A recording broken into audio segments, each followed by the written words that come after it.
Hello, everybody. This is Darren Redmond on April 27th, 2018. It's Friday evening.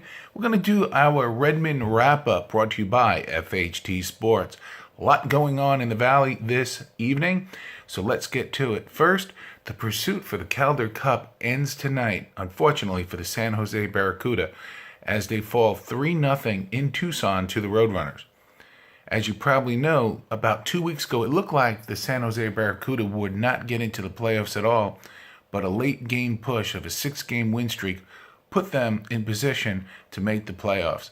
Overall, it was a up and down season for the Barracuda with a lot more highs than lows, culminated by celebrating the 700th win for the legendary coach Roy Summer. A lot for the Barracuda to build on this year.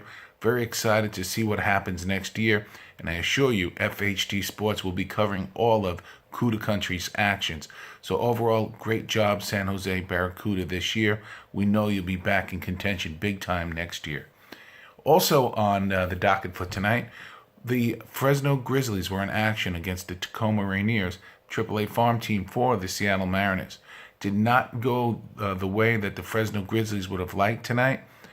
It was a pitching duel. Losing pitcher was Kent Emanuel. He's been pitching very, very well, as you know from watching our vlogs here each evening for the Fresno Grizzlies. However, tonight they lost 3-1.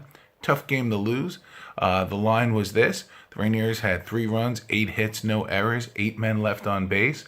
The Grizzlies, 1 run, 7 hits, 1 error, 7 left on base. FHT's own Mike Hodges was there live covering the action for us. And as he reported to us, it looked like Tacoma got out to an early lead. In fact, they did. A couple runs in the first inning. A.J. Reed came back with a solo home run in the second. But Fresno just left too many people on base. Were not able to get the timely hit when needed. Something they've been doing very, very well throughout the year. So it's back at it tomorrow as these two teams go at it once again. So again, Fresno Grizzlies on the losing end of a 3-1 game. They look to rebound tomorrow. They still sit in first place, still doing very well. Let's go up to Boise and see what went up over there. Danielle East was on in the circle again for Fresno State. This was a big match against a big game against Boise State, who sit just 2 games at the start of action, 2 games behind Fresno State softball's team for the lead in the Mountain West. It did not go Fresno State's way tonight. Danielle East did everything that she could. She threw 8 beautiful innings, but found herself on the losing end of a 2-1 match. So they're back at it tomorrow as well. This game had a lot of intensity to it, some great pitching really on both sides. The final line looked like this. For Boise State, 2 runs, 6 hits, 1 error. And for Fresno, 1 run, 5 hits, and no errors. Danielle just continues to dominate from that circle. Fresno State looks to be in prime position to hold on to their Mountain West lead tomorrow. We will be giving you all that action as the Fresno State softball team looks to finish on top at the regular season as they move into the playoffs. Also tonight was the Fresno State men's baseball team. They were in action against Air Force. Good friends of ours were at the game as well, and they're just big baseball fans like I am, so it was great to hear that they were there. And we'll be there tomorrow night. You can see me there. Come out, say hello, and I look forward to shaking your hand and saying hello as we watch the Fresno State team take on Air Force once again. But tonight, we had some good news for the Fresno State team as they did beat Air Force. I want to just double check my notes here again. And it was a 7-2 victory. For some reason, my head was saying 5-2, but I knew it was 7-2. Overall, just a great all-around game, good pitching. And there was 12 strikeouts by Gonzalez during the course of the game, which is just an amazing performance against a tough team in Air Force. So 12 strikeouts there. Ashford gets 2 doubles, 2 RBIs, 2 runs scored. So Fresno State's men's baseball team was in action against Air Force. Like I said, they did very, very well with this victory, and we look to continue that momentum into tomorrow. Again, I sound very repetitive, my apologies. But if you're watching me for the first time, you need to know it looks like Fresno State is going to have to win the Mountain West Championship to make it into the national playoffs, something that they are very, very capable of doing. Lastly, I want to kind of talk about something else for a minute. I'm going to do a different blog at a different time coming up about the original Fresno Grizzlies, the Fresno Falcons, my apologies, the Fresno Falcons, the green and gold, and then the Fresno Falcons of the blue and gold, and then the Fresno Monsters, and basically Fresno hockey in general we're going to talk about. But what I'm going to talk about a little bit right now, just for a couple of minutes, is a wonderful golf memorial tournament that we were part of, the Art Geller Memorial Tournament, and FHT sponsored a hole there. We got to speak to some wonderful, wonderful people who played hockey in the 60s, the 70s, the 80s, and into the 90s.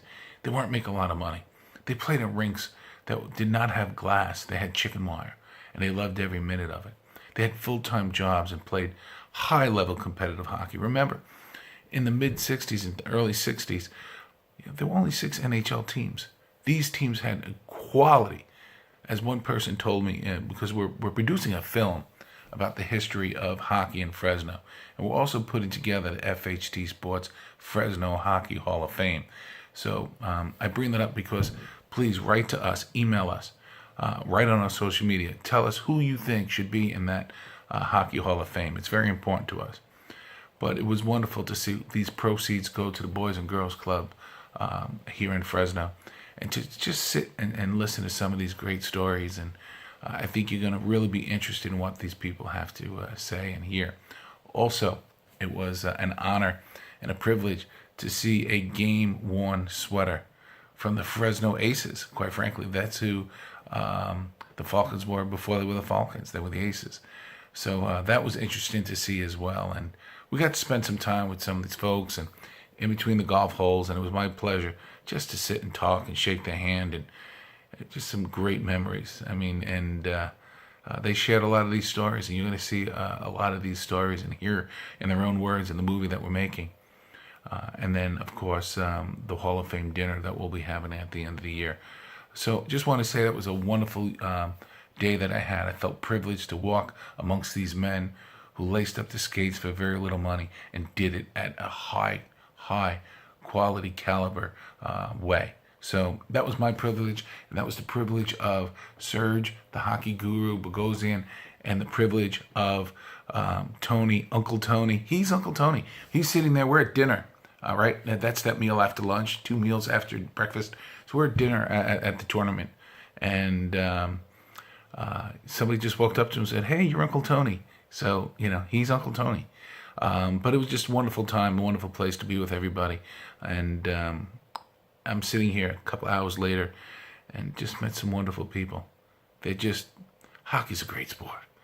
I love a lot of sports. Hockey's just a great sport. And when you listen to these people that, are on the second half of their careers, and they've been retired 20, 30 years, and their eyes tell the story. It's like a time machine.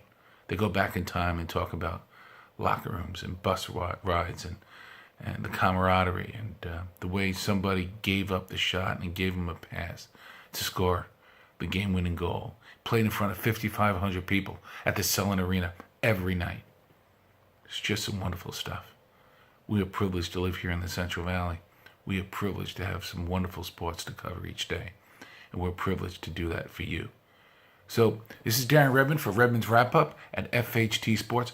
Please remember to like and to share our content, and to comment on the YouTube channel itself.